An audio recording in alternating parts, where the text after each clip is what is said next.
Olá, queridos irmãos, queridos alunos do curso Panorama do Novo Testamento. É o pastor Ronaldo Guedes Bezerra, da Igreja Evangélica Avivamento Bíblico no Tucuruvi, quem vos fala novamente. E vamos dar continuidade ao nosso curso de Novo Testamento. Essa é a nossa aula 46, áudio 1. Muito bem, queridos, hoje nós vamos estudar aqui rapidamente, não é? Nessa aula de hoje, nós vamos estudar a carta que o apóstolo Paulo escreveu aos Colossenses, ok? Carta de Paulo aos Colossenses.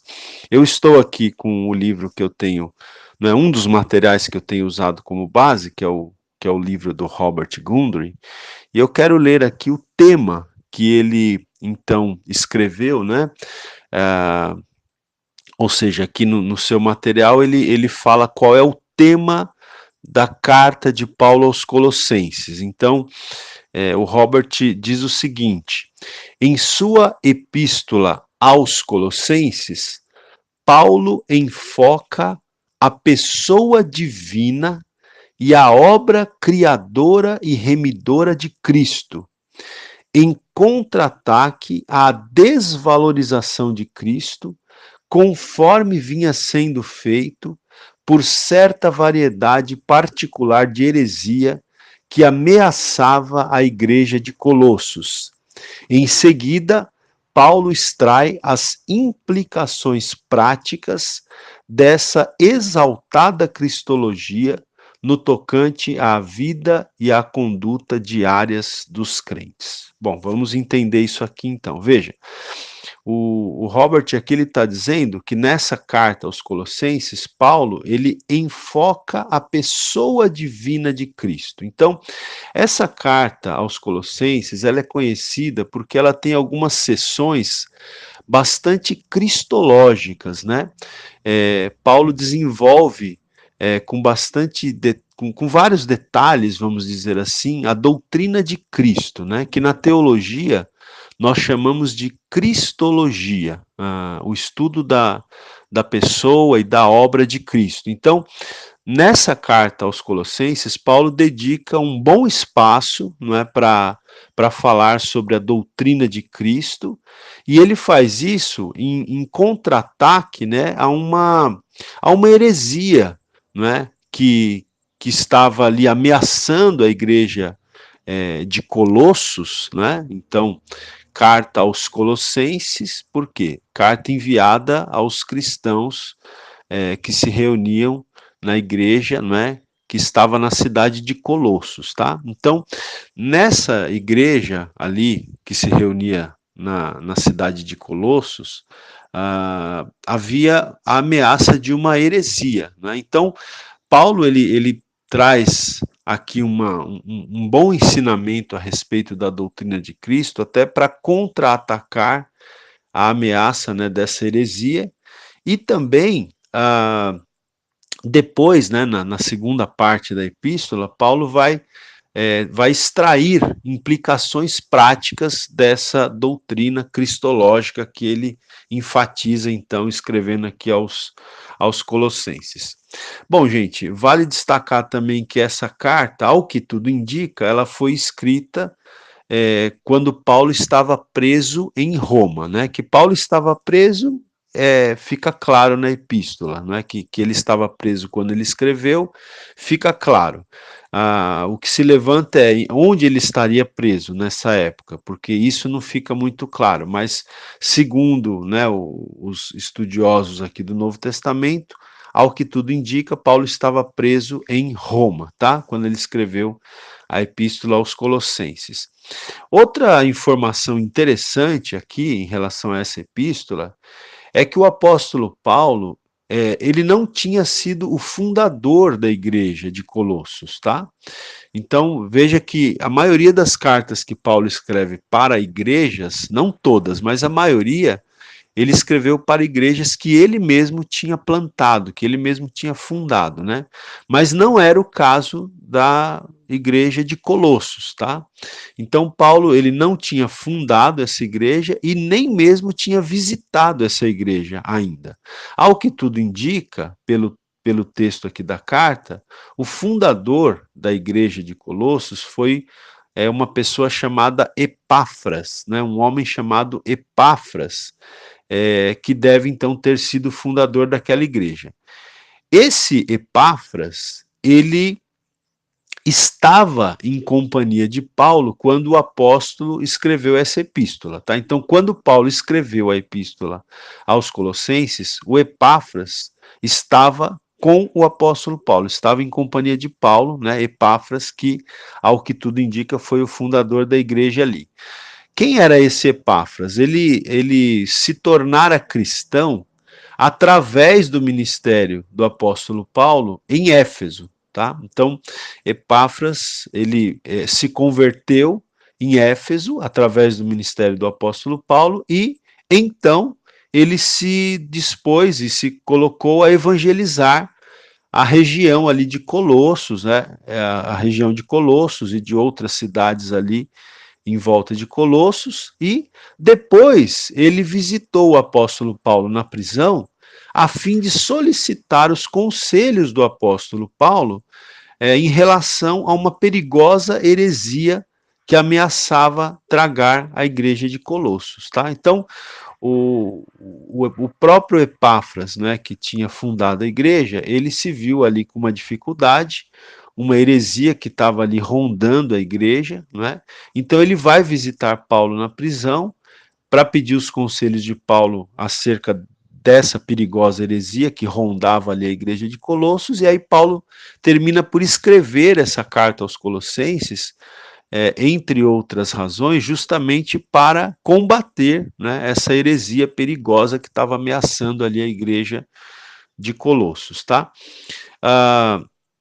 Então, vale a gente destacar que essa carta, essa epístola aos Colossenses, ela gira em torno dessa chamada heresia colossense, tá? Então, os estudiosos chamam essa heresia que ameaçava a igreja de Colossos de heresia colossense. Então, a epístola, né, a carta aos Colossenses, ela gira em torno dessa chamada heresia colossense. Vale destacar ainda que os crentes ali da igreja de Colossos, né, que se reunia na cidade de Colossos, os crentes ali eram predominantemente gentios, tá? Então, certamente havia judeus na igreja de Colossos, mas a maioria dos crentes que se reunia ali na igreja de Colossos eram gentios, ou seja, eram não judeus, ok? Quanto ainda falando um pouquinho dessa chamada heresia colossense, o Robert Gundry, ele informa para a gente aqui que essa heresia, ela era uma mescla do legalismo judaico, das especulações filosóficas dos gregos e do misticismo oriental. Então, essa heresia, ela reunia elementos, né?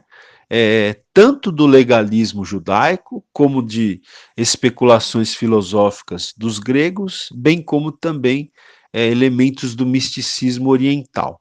Muito bem. A carta de Paulo aos Colossenses, ela se divide basicamente em duas partes, tá?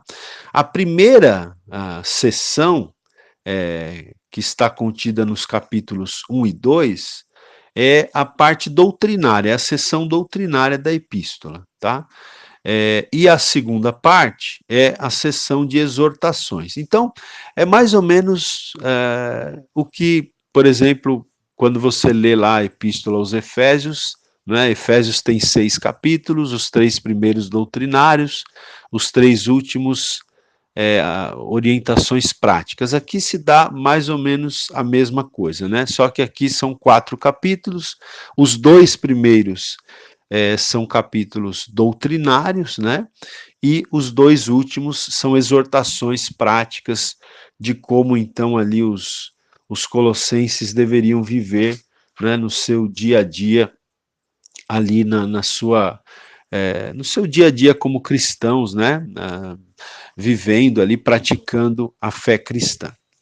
Muito bem, queridos, vamos seguir aqui então. Bom,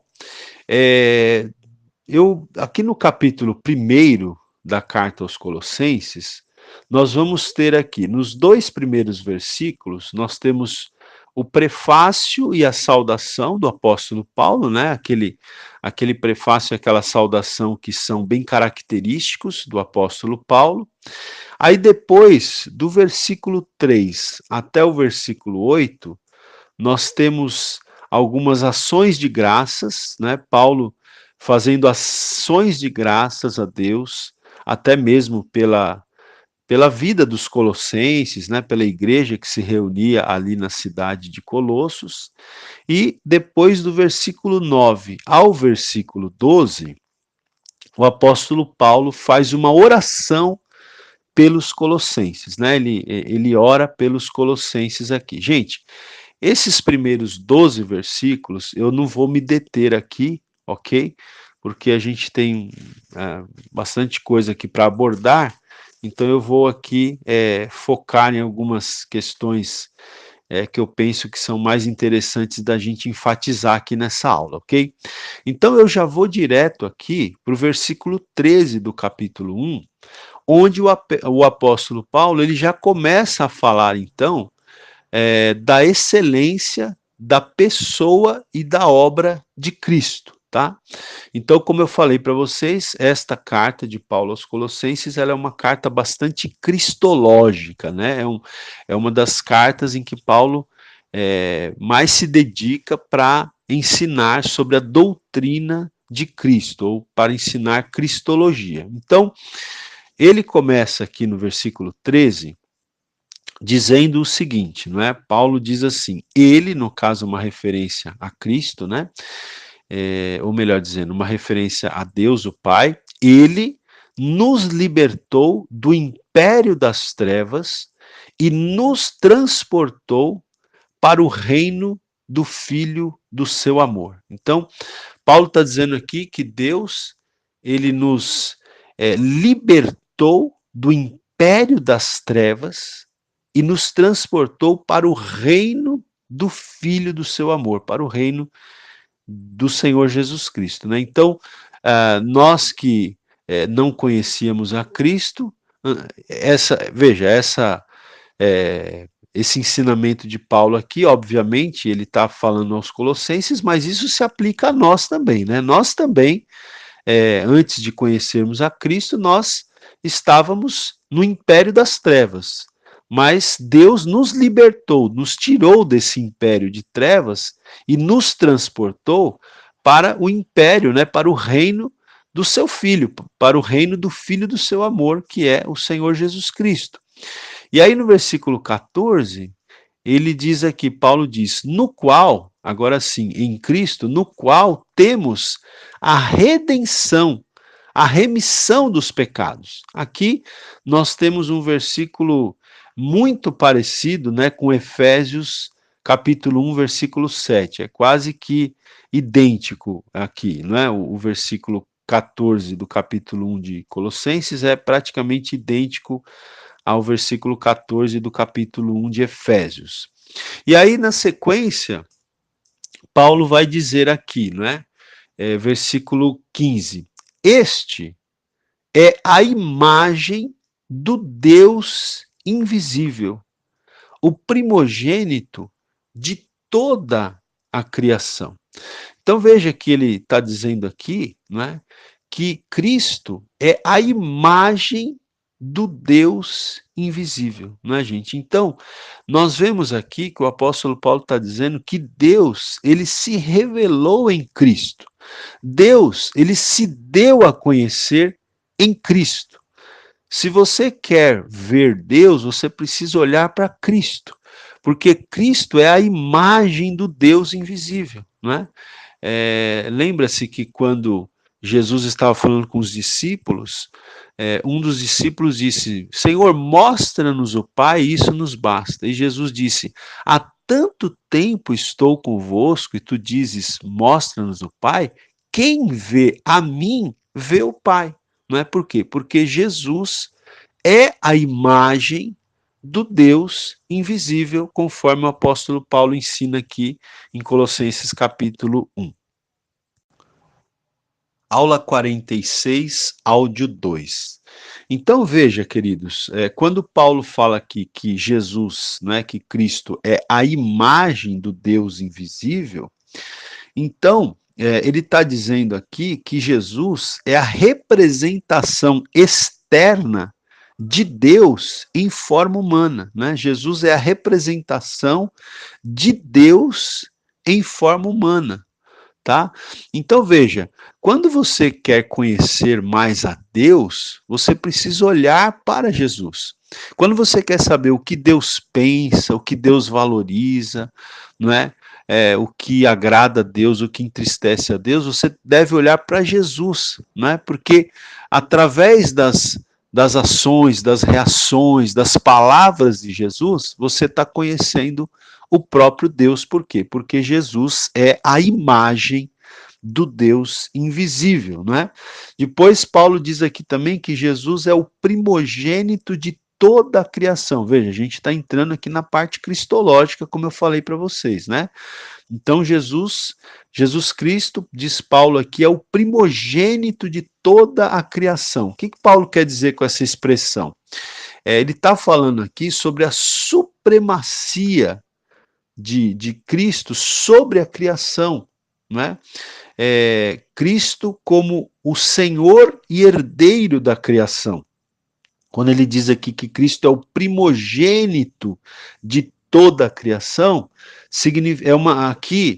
no sentido de supremacia, de primazia, né? No sentido de que Jesus é o Senhor e o herdeiro de toda a criação.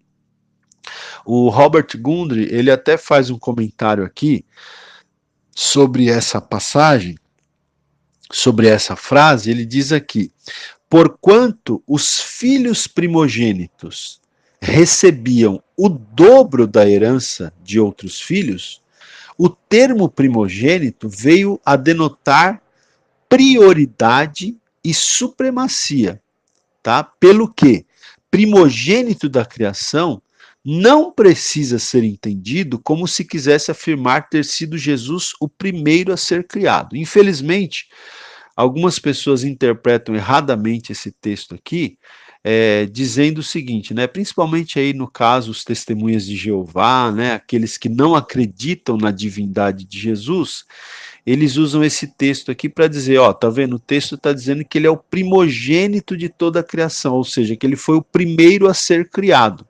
Mas o termo aqui não tem essa conotação, né? Primogênito no sentido de ser o primeiro a ser criado, primogênito de toda a criação, no sentido de ser o primeiro a ser criado. Não.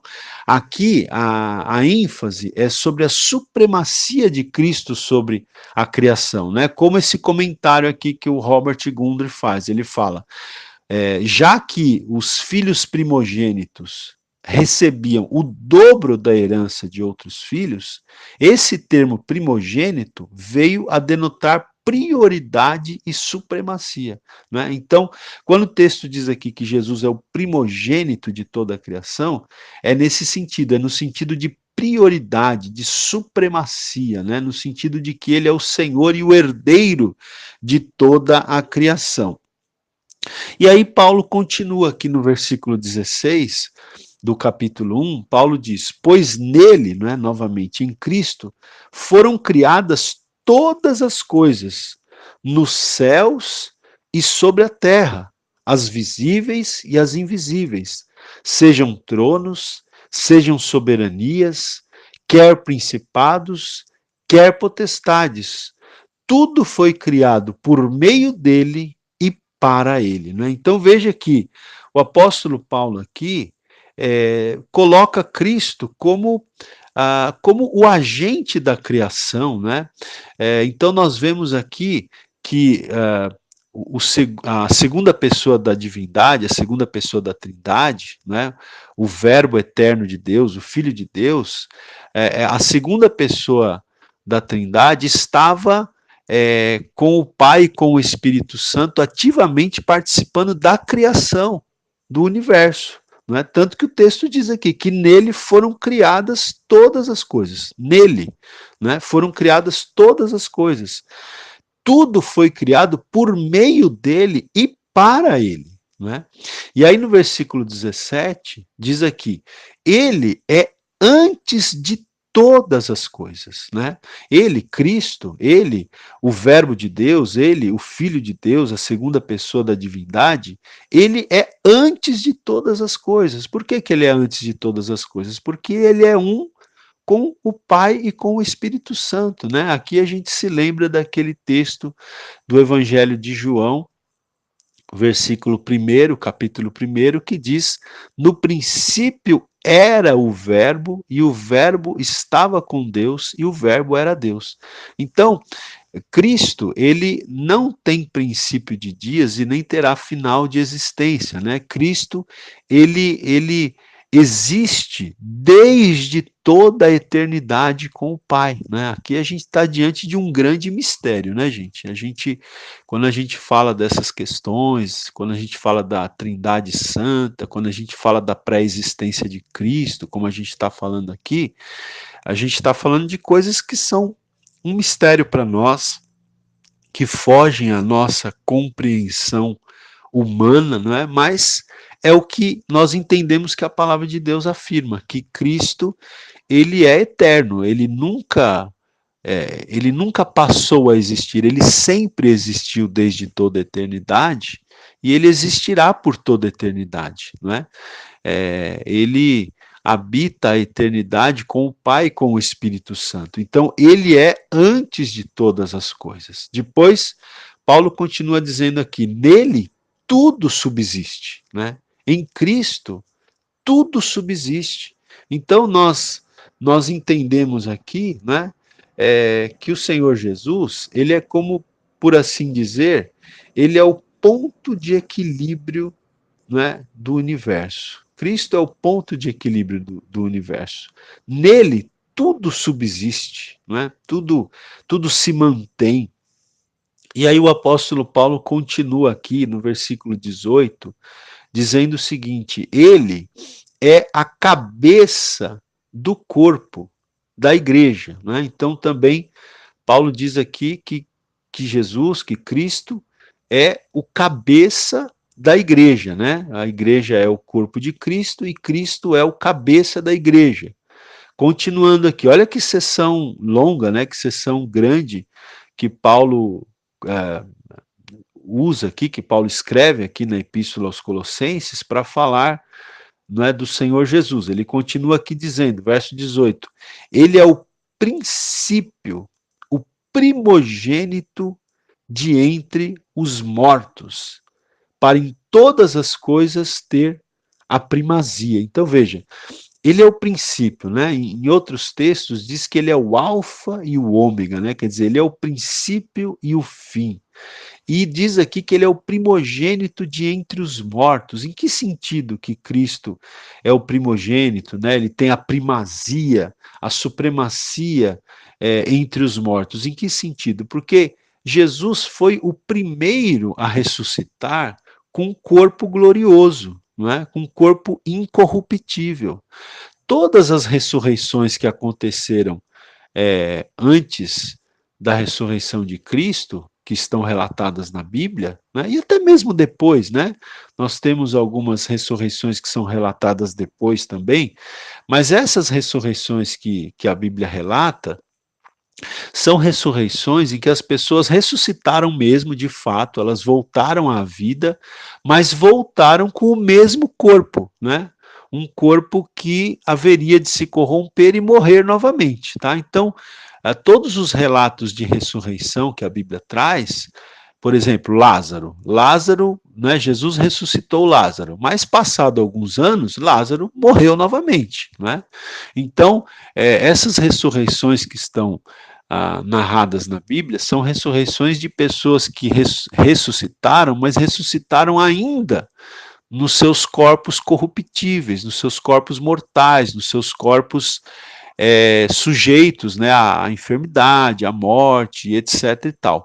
Jesus é o primeiro, né, que ressuscitou, né, com o corpo glorioso, com o corpo incorruptível, não mais sujeito à morte, não mais sujeito à fome, não mais sujeito às enfermidades, não mais sujeito às limitações. desse corpo corruptível. Por isso que o texto diz aqui que ele é o primogênito de entre os mortos, né? E na fé cristã nós cremos, então, que quando da segunda vinda de Jesus, né, os que morreram em Cristo ressuscitarão primeiro, e aí então ressuscitarão com o corpo glorioso, semelhante ao corpo de Cristo, né, que é o primogênito de entre os mortos, né, ressuscitou com o corpo glorioso. Então, na segunda vinda de Cristo, aqueles que morreram em Cristo ressuscitarão primeiro, ressuscitarão com um corpo glorioso, e os que estiverem vivos terão seus corpos corruptíveis transformados em corpos incorruptíveis, num abrir e fechar de olhos, como diz a palavra de Deus. Ok, meus queridos? Bom, vamos lá, continuando aqui. Versículo 19, Paulo diz: porque aprouve a Deus que nele, ou seja, em Cristo, residisse toda a plenitude, né? Aqui, gente, nós temos um versículo paralelo que está no capítulo 2, no versículo 9, que diz assim: porquanto nele habita corporalmente toda a plenitude da divindade, né? Então, em Cristo habita toda a plenitude da divindade, né?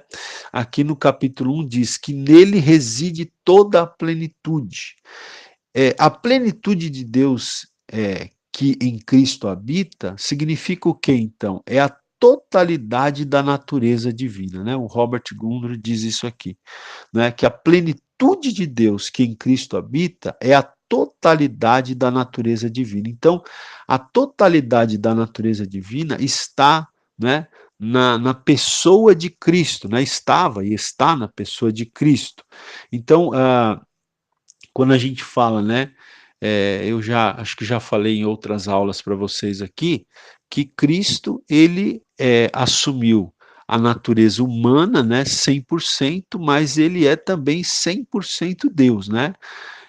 Ele não deixou de ser Deus ao se tornar homem, né? Ele, ele assumiu a natureza humana, ele passou a ter a natureza humana, mas ele não perdeu a natureza divina, não deixou de ter a natureza divina. Por isso, o texto bíblico diz aqui que nele habita corporalmente toda a plenitude da divindade. Muito bem, vamos seguir aqui. Agora, versículo 20 do capítulo 1 ainda, Paulo diz, né, e que, havendo feito a paz pelo sangue da sua cruz, por meio dele reconciliasse consigo mesmo todas as coisas, quer sobre a terra, quer nos céus. Enfim, e aí ele vai seguindo aqui, não é, falando outras coisas interessantes. Mas essa aqui, vamos dizer, é uma das partes, né, esses versículos aqui, do versículo 13 até o versículo 20 aqui do capítulo 1, né, é uma das principais partes da epístola aos Colossenses, onde Paulo, então, ele está destacando aqui a doutrina de Cristo, né, a doutrina cristológica. Muito bem, aí na sequência, gente, no capítulo 1 ainda, do versículo 24 até o versículo 29, o apóstolo Paulo ele fala, não é, sobre a sua missão, e ele fala também sobre o mistério do evangelho. É interessante aqui destacar o que me chamou a atenção aqui quando eu estava lendo, né, preparando essa aula, no versículo 24, é que Paulo diz assim: agora me regozijo nos meus sofrimentos por vós, e preencho o que resta das aflições de Cristo na minha carne, a favor do seu corpo, que é a igreja. Né? Eu fui chamado a atenção aqui por essa frase que Paulo fala: agora me regozijo nos meus sofrimentos por vós. Ele estava sofrendo por amor da Igreja de Cristo, ele estava até preso quando estava escrevendo esta carta, mas ele dizia que se alegrava por isso, né? Ele se alegrava no Senhor por essa condição. Aula 46, áudio 3 agora.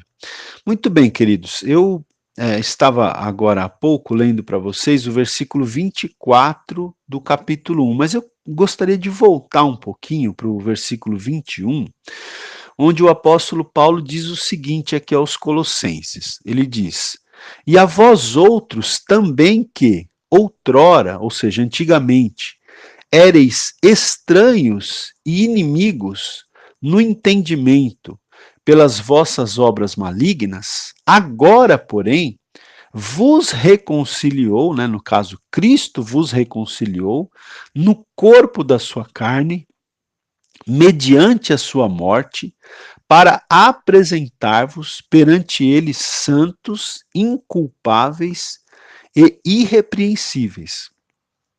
Então aqui a gente percebe, né, que o apóstolo Paulo, ele está dizendo aqui para os colossenses que antigamente eles eram estranhos, eles eram inimigos, não é?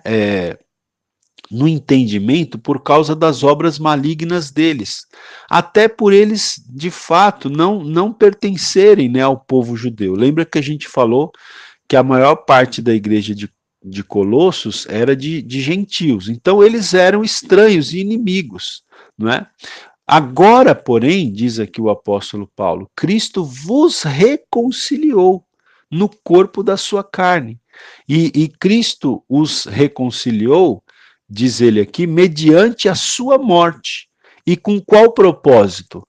Para apresentar-vos perante ele santos, inculpáveis e irrepreensíveis. Então, Cristo, irmãos queridos, ele nos reconciliou consigo mesmo, mediante a sua morte, né, para nos apresentar perante ele santos, inculpáveis e irrepreensíveis. Então, isso é o que se espera, né, daqueles que nasceram de novo em Cristo Jesus, que sejam apresentados santos, inculpáveis, né, ou seja, sem culpas e irrepreensíveis perante ele, não é? Então é um texto bastante interessante aqui que eu quis destacar para vocês também.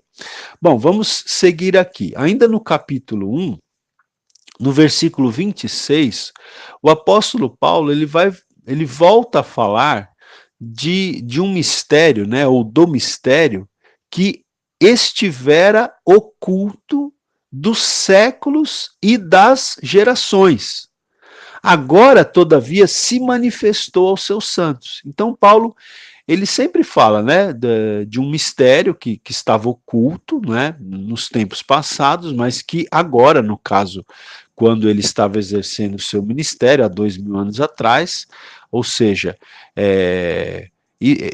a revelação desse mistério coincidia justamente com o período onde Cristo veio, né, irmãos, onde Cristo se manifestou, onde o verbo se fez carne e ensinou, e morreu, e ressuscitou. Então, por isso que aquele momento da história humana em que Cristo se fez carne, em que o verbo se fez carne, foi um momento especial da história humana, porque foi o momento em que Deus visitou a história, Deus visitou os seres humanos na pessoa do seu Filho, não é? Então, algo que estiver oculto, né, há muito tempo, naquele momento foi manifestado, o mistério foi revelado, né? E ele diz aqui, ele continua aqui, ó, eu vou seguir aqui com o texto de Paulo, ele diz: "Agora, todavia, se manifestou aos seus santos, aos quais Deus quis dar a conhecer qual seja a riqueza da glória deste mistério entre os gentios, isto é, Cristo em vós, a esperança da glória." Né? Então, ele está dizendo aqui que existia um mistério que estava oculto, mas que Deus quis dar a conhecer esse mistério, não é? E esse mistério, qual é esse mistério? Ele diz aqui, é Cristo em vós, a esperança da glória. Não é? O fato de que Cristo, habitando em vocês, morando em vocês, não é? Isso é a esperança da glória. Esse fato é que traz a esperança, né, da glória, da vida eterna, do fato de nós um dia habitarmos eternamente com o Senhor. Eu quero ler esse versículo 27, aqui na Nova Tradução na linguagem de hoje, não é, para esclarecer ainda um pouco mais. Olha, Colossenses 1, 27. Aqui na Nova Tradução diz assim: o plano de Deus é fazer com que o seu povo conheça esse maravilhoso e glorioso segredo que ele tem para revelar a todos os povos. E o segredo é este: Cristo está em vocês, o que lhes dá a firme esperança de que vocês tomarão parte na glória de Deus. Né? Então veja, aqui na tradução Almeida diz: Cristo em vós, a esperança da glória. Aqui na nova tradução diz: Cristo está em vocês, o que lhes dá a firme esperança de que vocês tomarão parte na glória de Deus. Muito bem. Seguindo aqui, não é? No versículo 28, então, Paulo diz ainda: o qual nós anunciamos, né? Ou seja, anunciamos a Cristo, o qual nós anunciamos, advertindo a todo homem e ensinando a todo homem em toda a sabedoria, a fim de que apresentemos todo homem perfeito em Cristo. Então ele está dizendo aqui, né, que anunciava a Cristo, né, que advertia a todos os homens, ensinava a todos os homens, né, em toda a sabedoria, com o propósito de que todos os homens também, né, pudessem, como ele diz aqui, a fim de que apresentemos todo homem perfeito em Cristo. Verso 29. Para isso é que eu também me afadigo, esforçando-me o mais possível, segundo a sua eficácia que opera eficientemente em mim. Então, para anunciar a Cristo, né, para ensinar a Cristo, para que as pessoas pudessem crescer, né, para serem discípulos de Cristo, para serem conforme a imagem de Cristo, vamos dizer assim, Paulo diz que ele para esses propósitos, ele se afadigava, né? Ele se esforçava o máximo possível. Ele também destaca isso aqui no versículo 29. Bom, gente, capítulo 2 de Colossenses, aqui o apóstolo Paulo ele fala sobre o interesse dele pelos crentes ali, né, da cidade de Colossos, né? Então ele diz aqui: gostaria, pois, que soubesseis quão grande luta venho mantendo por vós, e por quantos não me viram face a face. Então, veja que aqui nesse versículo 1, ele termina realmente revelando aqui para nós que ele ainda não tinha conhecido os crentes ali da cidade de Colossos, né? Que eles ainda não tinham visto Paulo face a face. E ele revela aqui que ele vinha mantendo uma grande luta, não é? Não só pelos colossenses, como por outros irmãos de outras igrejas. E qual era a luta de Paulo? É para compreenderem plenamente o mistério de Deus, Cristo, em quem todos os tesouros da sabedoria e do conhecimento estão ocultos, né? Então veja, ele mais uma vez ele fala aqui, né, do mistério, mas ele diz aqui então que a luta dele era para que as pessoas pudessem compreender plenamente o mistério de Deus. E qual era o mistério de Deus? Cristo, o próprio Cristo era o mistério de Deus, não é? Que agora estava sendo revelado à humanidade, aos homens. Porque Cristo, gente, é o caminho, é a verdade e a vida. Cristo é aquele que dá razão à existência humana. Ele é que dá sentido à vida do ser humano na face da Terra, né? Tudo converge para ele, não é? Por isso é que o apóstolo Paulo diz aqui que Cristo é o mistério de Deus que foi revelado. E aí no versículo 3 ele diz aqui uma coisa bem interessante, Paulo fala, em quem, né, ou seja, em Cristo, em quem todos os tesouros da sabedoria e do conhecimento estão ocultos. Então, em Cristo, gente, olha que coisa interessante, profunda, em Cristo, todos os tesouros da sabedoria e do conhecimento estão ocultos. Então, o nosso alvo tem que ser conhecer a Cristo. Porque quanto mais você conhecer a Cristo, mais você vai ter acesso aos tesouros da sabedoria e do conhecimento, porque os tesouros da sabedoria e do conhecimento estão ocultos em Cristo, não é? Então, o nosso alvo, né, como o apóstolo Paulo, a gente até falou, se não me falha a memória na aula passada, né, que Paulo ele considerava tudo, né, como perda, como como é, como até, se não me engano, a palavra ali é esterco, né? Ele considerava tudo como perda, né?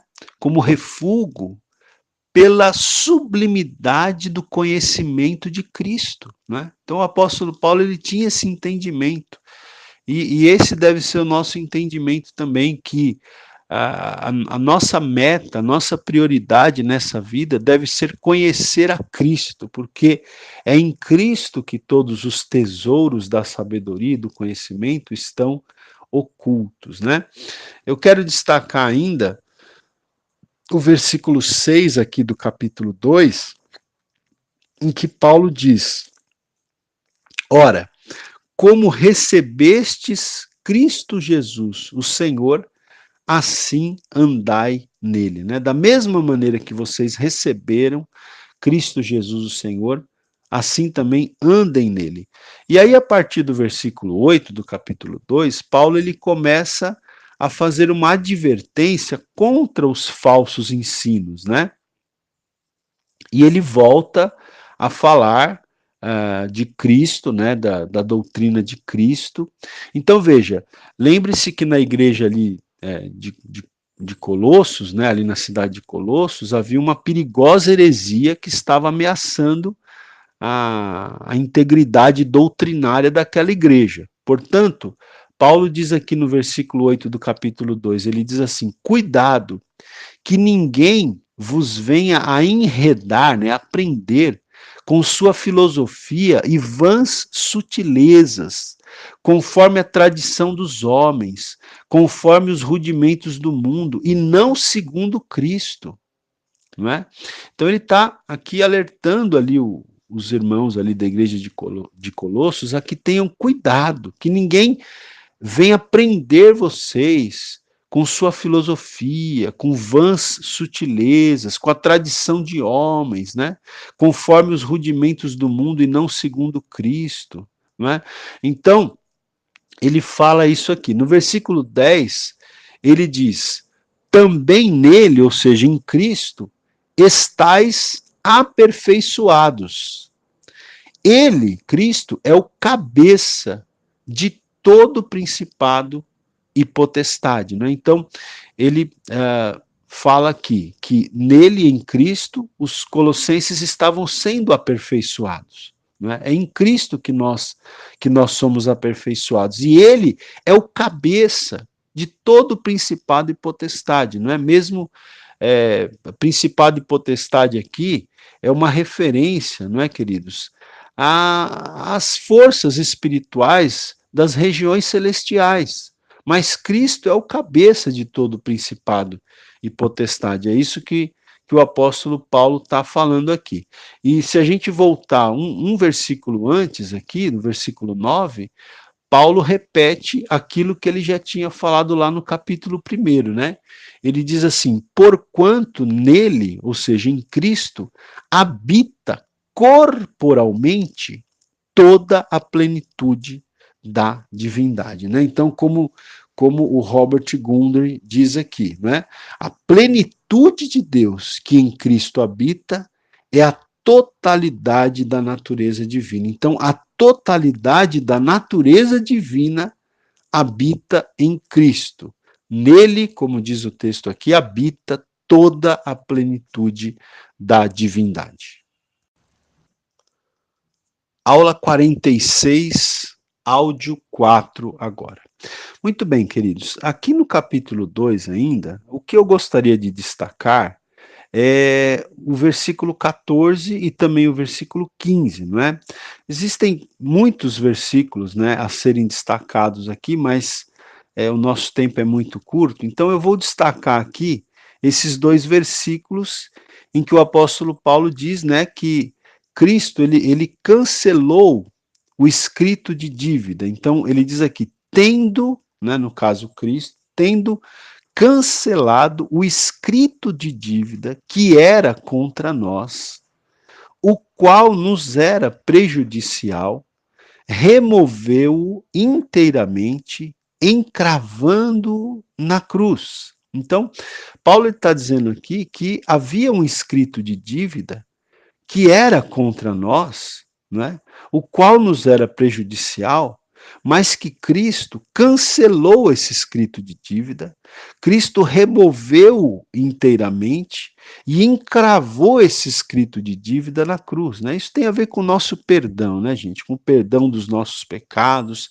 a nossa dívida que era impagável diante de Deus, Cristo cravou, né, esse escrito de dívida ali na cruz do Calvário. E o versículo 15, Paulo diz assim, no versículo 15 ele diz, e despojando os principados e as potestades, publicamente os expôs ao desprezo, triunfando deles na cruz. Então aqui Paulo está falando, né, da derrota que Cristo impôs aos principados e potestades, que através da morte de Jesus na cruz, os principados e as potestades, né, quer dizer, os poderes desse mundo tenebroso, os poderes espirituais da maldade, foram despojados e foram publicamente expostos ao desprezo, né? Eu quero ler esse mesmo versículo aqui, também na nova tradução na linguagem de hoje, porque eu acho bem interessante aqui essa tradução. Diz assim: e foi na cruz que Cristo se livrou do poder dos governos e das autoridades espirituais. Ele humilhou esses poderes publicamente, levando-os prisioneiros no seu desfile de vitória. Porque aqui, né, segundo alguns comentaristas, o texto aqui, ele fala, não por exemplo, até aqui na Bíblia de estudo que eu tenho aqui, que eu estou usando, diz o seguinte: aqui temos a imagem do desfile triunfal de um exército, né? Então, um exército, antigamente, quando eles conquistavam uma vitória, eles traziam os inimigos, né, como um troféu, vamos dizer assim, e eles expunham esses inimigos, né, como um troféu perante as multidões. Então, a ideia é essa aqui, não é? Tanto que nessa nova tradução diz aqui que Cristo humilhou esses poderes espirituais, publicamente, levando os prisioneiros em seu ou no seu desfile de vitória. Então, isso é muito interessante porque tem a ver conosco, né, irmãos? O escrito de dívida que era contra nós foi encravado ali na cruz, nós fomos perdoados e Cristo venceu, né? Na cruz, ele venceu os principados e as potestades, e não só os venceu, como os despojou e como publicamente os expôs ao desprezo. Bom, gente, seguindo aqui no capítulo 2, nós temos o apóstolo Paulo, ele vai falar, não é, de alguns detalhes ainda, aqui no final do capítulo 2, nós não vamos nos deter aqui, mas ele vai citar algumas questões aqui, justamente para refutar aquela chamada heresia colossense, né, que estava ameaçando a igreja aos colossenses ali. Então, as instruções aqui do final do capítulo 2 são ainda no sentido de refutar essa heresia colossense que ameaçava a igreja. Bom, chegando no capítulo 3, né, como eu disse, os dois últimos capítulos são aqueles capítulos mais práticos, né, exortações práticas de como o crente em Cristo deve viver, aquele que nasceu de novo deve viver a sua vida cotidiana. Aqui nesse texto, o apóstolo Paulo ele vai trazer várias orientações que ele já trouxe, né? Em outras cartas, em outras epístolas. Então, assim, eu não quero ser repetitivo, né? No caso, por exemplo, o apóstolo Paulo ele vai trazer aqui várias informações, várias instruções que ele já trouxe, por exemplo, ali na epístola aos Efésios. Então, como a gente já falou algumas coisas ali, eu não vou aqui repetir todas elas, né? Mas eu quero destacar no capítulo 3, eu acho muito interessante esses versículos iniciais do capítulo 3, em que o apóstolo Paulo diz o seguinte, desculpa, gente, ele diz o seguinte aqui no versículo 1 do capítulo 3: portanto, se fostes ressuscitados juntamente com Cristo, buscai as coisas lá do alto, onde Cristo vive, assentado à direita de Deus. Pensai nas coisas lá do alto, não nas que são aqui da terra, porque morrestes, e a vossa vida está oculta juntamente com Cristo em Deus. Então veja, queridos, Paulo está dizendo aqui, se vocês já ressuscitaram juntamente com Cristo, não é? Se vocês já ressuscitaram em novidade de vida, se vocês então são nova criatura em Cristo Jesus, vocês devem buscar as coisas do alto. Vocês devem pensar nas coisas do alto, onde Cristo vive, e não nas que são aqui da terra. Não é? Então, veja, aqui, gente, é uma exortação para nós, né? Porque muitos cristãos, eles estão vivendo com a cabeça mais aqui nas coisas da terra, né? Mais nas coisas materiais, do que com a cabeça nas coisas celestiais. Né? Então, Paulo está dizendo aqui, se você já ressuscitou com Cristo, você tem que buscar as coisas do alto, você tem que pensar nas coisas do alto e não ficar apenas focado nas coisas que são aqui da terra, né? Quanta gente está dando mais atenção, mais valor para as coisas materiais do que para as coisas espirituais, né? As coisas espirituais muitas vezes estão ficando em segundo plano na vida das pessoas. Então o apóstolo Paulo está dizendo que não deve ser assim, não é? Se você já ressuscitou com Cristo, não é? Você tem que buscar e pensar nas coisas do alto e não ficar focado nas coisas que são aqui da terra. Verso 3 ele diz: porque morrestes e a vossa vida está oculta juntamente com Cristo em Deus. Vocês morreram, não é? Para as coisas terrenas, para as coisas desta vida, para as coisas materiais. Então, a vossa mente, né, a vossa atenção deve estar nas coisas celestiais, nas coisas do alto, não é? E aí ele segue aqui na sequência, por exemplo, no versículo 5, ele diz aqui: fazei, pois, morrer a vossa natureza terrena. E aí ele cita, né, a, as características aqui da natureza terrena: prostituição, impureza, paixão lasciva, desejo maligno, avareza. Enfim, ele vai falando, né, que nós temos que fazer morrer a nossa velha natureza, não dar espaço, não dar lugar para a nossa natureza terrena, né? Que nós devemos nos despojar da ira, da indignação, da maldade, da maledicência, da linguagem obscena no vosso falar, não é? Por quê? Porque ele diz aqui, vos despistes do velho homem e vos revestistes do novo homem, né? Então, nós temos que andar como aqueles que se revestiram do novo homem e que nos despimos, né, do velho homem. Então ele vai falando sobre isso aqui. Veja que, como eu disse, né, são questões práticas que Paulo vai abordando aqui, não é? Mas um versículo interessante a ser destacado aqui também é o versículo 11 do capítulo 3, no qual ele diz assim, né, que em Cristo não pode haver grego nem judeu, circuncisão nem incircuncisão, bárbaro, cita, escravo, livre. Porém, Cristo é tudo em todos, né? Então, aquela argumentação que o apóstolo Paulo faz também em outras de suas epístolas, que em Cristo não pode haver diferença, né, entre judeu, entre grego, entre quem é circuncidado e quem não é circuncidado, enfim, entre raças. Não deve haver essa distinção, porque Cristo é tudo em todos, né? Depois ele vai falando aqui, no versículo 12 do capítulo 3, que nós devemos nos revestir de ternos afetos de misericórdia, de bondade, de humildade, de mansidão, de longanimidade.